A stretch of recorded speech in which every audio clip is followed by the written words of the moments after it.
Привет! Когда я поступил в КИСИ, моим первым студенческим проектом была станция монорельса. Но тогда я даже не представлял, что это. И вот сейчас я приехал в Вупперталь, в единственный город на Земле, в котором общественный транспорт — это и есть монорельс.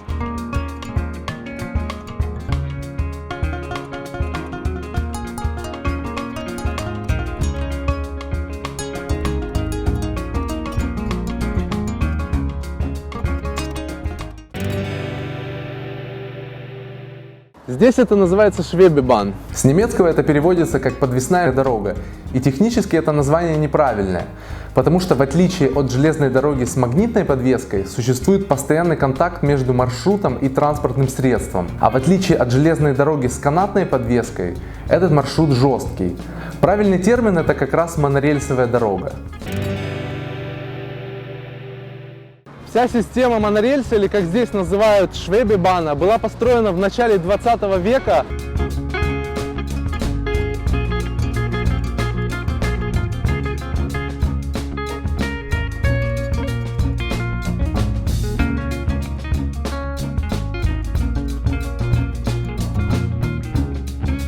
В 1901 году построили первый участок между зоопарком и станцией Клюзе, а в следующие несколько лет достроили западные и восточные остатки линии.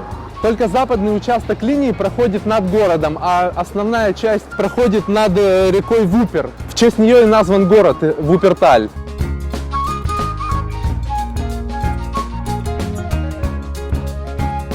В Германии во всем общественном транспорте сейчас нужно носить маски. Эта часть маршрута в народе называется дорога Штор, Гардиненштангенстrecke.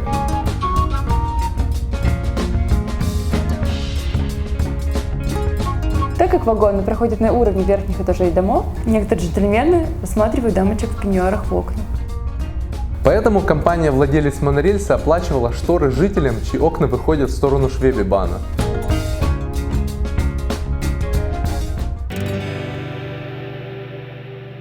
Конструкция имеет два пути и работает в правостороннем движении. Трассы проходят на расстоянии 4 метров друг от друга. Обычно радиус поворота дуги 90 метров, только на двух участках дороги он уменьшается до 75 метров. Обычно система крепления монорельса расположена на высоте 12 метров над уровнем реки и около 8 метров над уровнем дороги. Сам монорельс крепится с помощью вот таких наклоненных опор. А на этом монорельсе подвешены сами вагончики, которые проходят над ним. Опоры называются в честь их изобретателя Антона фон Риппеля – Риппельтрегер. Пролеты между ними бывают 21, 24, 27, 30 и 33 метра. Опоры бывают двух типов. Маятниковые опоры – это изящные фермы для передачи вертикальных нагрузок, и анкерные опоры – это более массивные конструкции, которые обеспечивают устойчивость всей системы. Они могут поглощать продольные силы, возникающие, например, в результате торможения или ускорения поездов. Несмотря на усилия проектировщиков из концерна MAN по стандартизации элементов, многие из них до сих пор уникальны. Они используются только в одном месте, и многие из них даже запатентованы. Сначала вся система опор монорельса была покрашена в зеленый цвет. После Второй мировой войны ее перекрасили в красный, потом через несколько лет в серый. Сейчас он покрашен в тот же цвет, что и изначально, в зеленый. Коричневые детали означают опасную зону, так называемый профиль движения монорельса. Из-за уникальности монорельсовой системы инженеры проектировали его как что-то совершенно новое. Нужно было учитывать сложный маршрут над рекой Вуппер, где бывают наводнения, особое поведение вагонов при движении, сохранять достаточный зазор под мостами с железнодорожным транспортом, рассчитывать сложное энергоснабжение и строительство и развитие станций. Эта станция монорельса выглядит слегка непривычно, что нету рельсов, а внизу только протекает река. Вот эта рельса, за которую цепляется тележка вагона. Здесь отмечены места для входа с колясками, для инвалидов. Обычно этот поезд состоит из двух больших и одного промежуточного сегмента.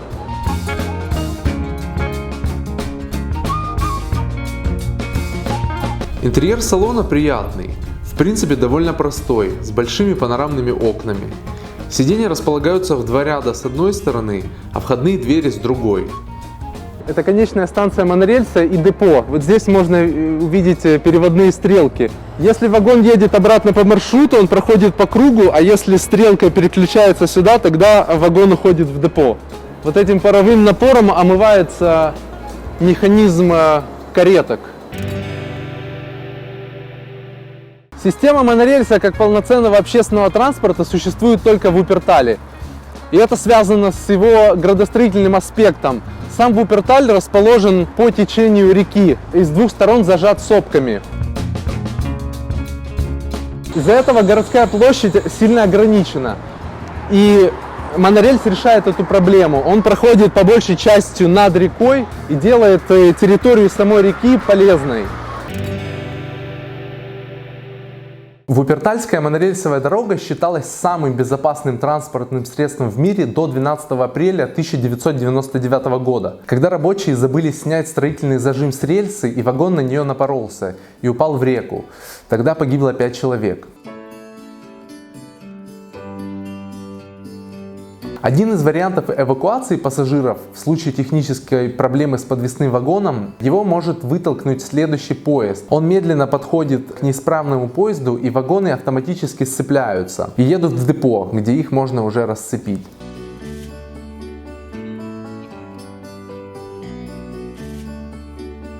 Другая возможность – это эвакуация через спасательный мостик. Поезд, идущий в противоположном направлении, останавливается на уровне эвакуируемого поезда.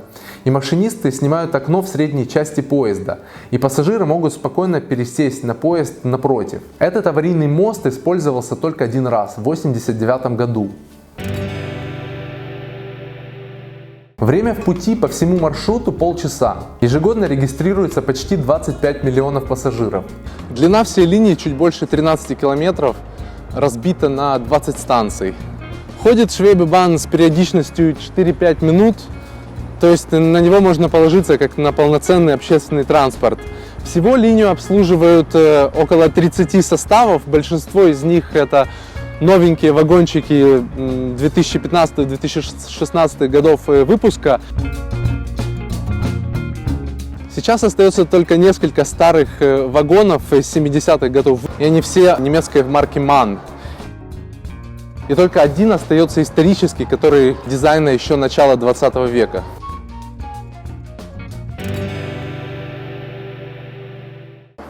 Ойген Ланген, изобретатель монорельсовой системы, изначально предлагал ее для Берлина, Мюнхена, Бреслау и Вупперталя, и все остальные города, кроме Вупперталя, отказались. К сожалению, он не дожил до реализации буквально несколько лет. При всей популярности монорельса как общественного транспорта, финансово он себя не окупает, а наоборот генерирует дефицит в 20 миллионов евро в год. Но это можно понять, так как это уникальный транспорт.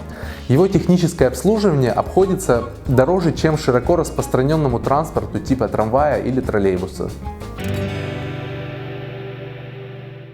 И самое важное, история про слона. В Вуппертале есть большой классный зоопарк, он тоже существует еще с начала 20 века. И в 50-м году его директор решил сделать промо-акцию и прокатить маленького слоненка Туффи на монорельсе. Его завели на одну из станций, он уже сильно сопротивлялся, но его как-то заставили войти в вагончик монорельса. Но уже когда он тронулся, он совсем распсиховался и выбил одну стенку и выпал в реку. Как гласит легенда, сам он практически не пострадал, и его спокойно отвезли обратно в зоопарк и больше не пытались катать на монорельсе. Но слон стал своеобразным символом и легендой линии монорельса и одним из символов Вупперталя. Сейчас здесь есть несколько граффити с участием этого слона, там делают магнитики с этим слоном.